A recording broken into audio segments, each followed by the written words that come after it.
A entrevista de ontem com o Tomás Nogueira em relação ao que foi apresentado pelo Centro de Cidadania Fiscal, que foi uma espécie de cashback, né, como alternativa na reforma tributária para a Zona Franca de Manaus.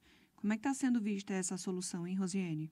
Olha, eu acho que a primeira coisa que tem que ser dita, que embora seja do Centro de Cidadania, de Conselho Fiscal, é a primeira proposta mais clara sobre como deveria ficar a Zona Franca de Manaus nessa reforma tributária.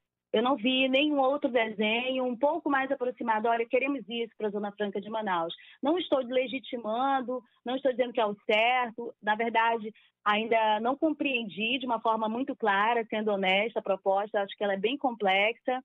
Embora a fala do Tomás Nogueira, ex-superintendente da SUFRAM, especialista em direito tributário, enfim, também especialista em Zona Franca, seja de uma leitura positiva. A gente já chega lá.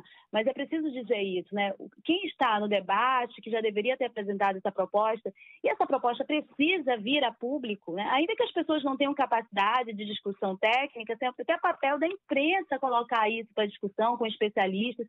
Afinal de contas, de respeito, sabe, ao futuro do Estado, a vida de todo mundo, né?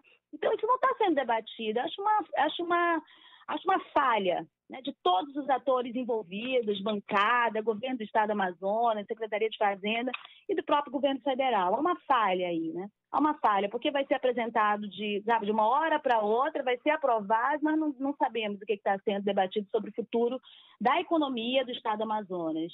Bom, e aí, nesse sentido, né, esse conselho, que é uma entidade alheia a tudo isso, faz essa proposta de cashback.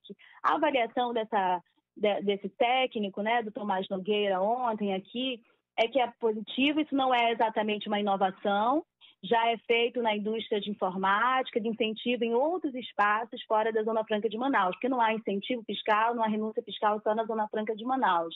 Há também para indústrias em outros estados. E ele fala que esse é um modelo que já é utilizado lá. Tem as suas complexidades, mas ele diz, olha, não é que seja o melhor nem o pior, o certo ou o errado. É o que é possível. Por quê? Porque essa reforma tributária, ela cria um corpo que vai ser feita, talvez não seja feita da maneira ideal, mas vai ocorrer, e de toda sorte ela trará um dano para a Zona Franca, porque ela vai extinguir seus principais impostos, incluindo o IPI. Ele fez um exemplo ontem sobre ICMS, mas são todos os impostos. Esse é um detalhe. Um outro detalhe que traz o próprio deputado Saulo, né, Saulo Viana, que faz parte do grupo de trabalho que discute a reforma tributária, é que, primeiro, essa proposta não fez parte da discussão deles, não chegou lá. Segundo, ele diz que tem dúvidas a respeito da efetividade prática e também se é interessante para o governo federal essa proposta de cashback. Eu tenho dúvidas sobre a possibilidade de fundo, né, porque fundo você pode mexer, como o próprio governo Bolsonaro mexeu, por exemplo, no Fundo de Participação dos Estados, quando mexeu no IPI, né? Então, isso tudo são valores, assim, são variáveis, né? O Temer mexeu no IPI, o Bolsonaro mexeu no IPI, então você vê, a fragilidade da Zona Franca é sempre a mesma. E aí, a outra coisa é se isso pode atrair novas indústrias, não pode. São muitas coisas a serem debatidas, veja, né? Está em cima da hora, a única proposta que aparece, ela não foi debatida e você veja a quantidade de dúvidas que gera. Então, é isso, assim. A outra coisa que o Saulo Viana trouxe, deputado federal, foi que há outros incentivos semelhantes. Ele deu um exemplo na área de navegação e que as empresas têm uma série de dificuldades de ter acesso ao que elas têm direito. Então, acho que de tudo que a gente fica bem claro é que as propostas para a Zona Franca que estão lá, ou não estão, não sei, não estão sendo debatidas, a gente está às cegas, um voo às cegas. E, claro, mais uma vez, é complexo e a gente só vai saber, provavelmente, só vai poder discutir depois que já tiver sido aprovado, o que é muito ruim, né?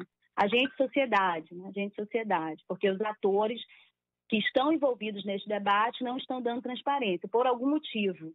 Aí eles têm que dizer a razão, né? Muito bem, coluna de política com Rosiane Carvalho, aqui na Band News Difusora FM. Rosiane, muito obrigado, bom fim de semana e até a próxima. Bom final de semana para todo mundo.